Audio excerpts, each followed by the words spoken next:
Assalamualaikum, salam sejahtera dan salam Malaysia Madani. Anda bersama saya Nur Asmida Arifin dalam berita 3 Dimensi Institut Pembangunan dan Kecemerlangan Kepimpinan AILID.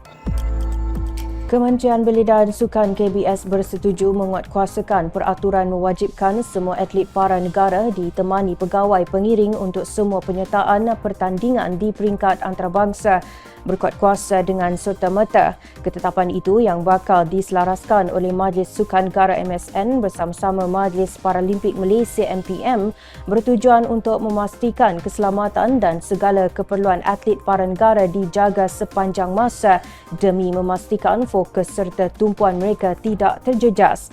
Menurut Yang Berhormat Hana Yoh, Menteri Belia dan Sukan MSN telah diarahkan untuk menyelaraskan keperluan tersebut supaya atlet-atlet para negara dapat memberikan perhatian sepenuhnya kepada mempamerkan prestasi terbaik di setiap kejohanan atau pertandingan peringkat antarabangsa yang mereka sertai.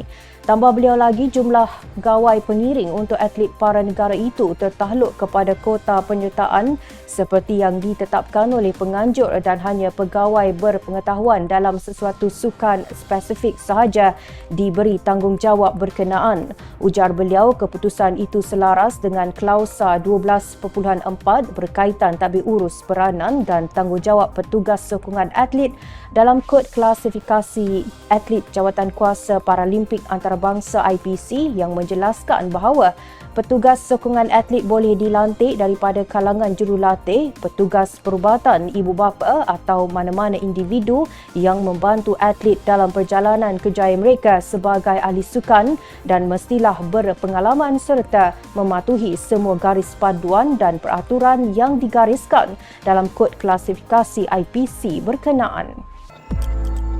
Malaysia Future Leader School MFLS merupakan sebuah program yang dibentuk untuk melahirkan pemimpin belia yang boleh menyumbang sebagai rakan strategik dalam pembangunan negara serta berkeupayaan berperanan di peringkat antarabangsa. AILID diberi peranan dan tanggungjawab menerusi program ini untuk membentuk generasi belia yang lebih berwawasan dan tinggi nilai jati diri. Sehubungan dengan itu, bagi memperluaskan pengetahuan belia berkaitan pelaksanaan program MFLS ini, Kem Wawasan Negara Alur Gajah Melaka telah menganjurkan program Malaysia Future Leader School MFLS Tier 1 secara bersemuka bertempat di Sekolah Menengah Kebangsaan Munshi Abdullah Melaka. Yang berusaha Tuan Haji Muhammad Haswandi Haji Ahmad, Ketua Pengarah AILID, berkesempatan hadir di majlis perasmian penutupan bersama-sama Yang berusaha Encik Khairul Anwar Yaakob, Penolong Pengarah Sektor Pembangunan Murid Jabatan Pendidikan Negeri Melaka. Menurut Yang berusaha Tuan Haji Muhammad Haswandi, program MFLS Tier 1 ini dilaksanakan bagi membantu pihak sekolah dalam proses saringan murid dengan lebih mudah dan lancar serta menjadikan para pelajar lebih berminat untuk mengikuti program ini.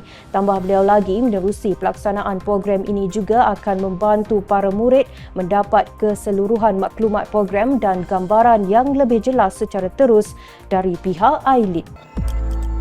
AILID menerusi bahagian inovasi dan jaminan kualiti dengan kerjasama Insource Option Sdn Berhad ISO Group telah melaksanakan kursus pembangunan keselamatan dan kesihatan pekerjaan KKP bertempat di Akademi Kenegaraan Kuala Lumpur.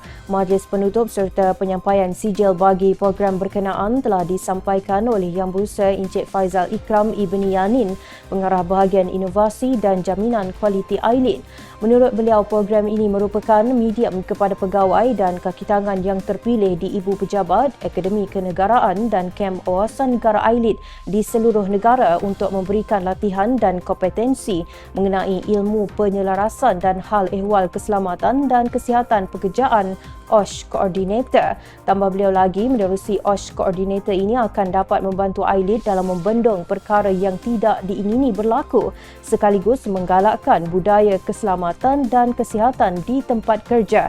Semoga pelaksanaan kursus ini berupaya menjadikan OSH Coordinator AILID yang bertanggungjawab untuk mentadbir dan melaporkan status KKP dari semasa ke semasa kepada Jabatan Keselamatan dan Kesihatan Pekerjaan JKKP.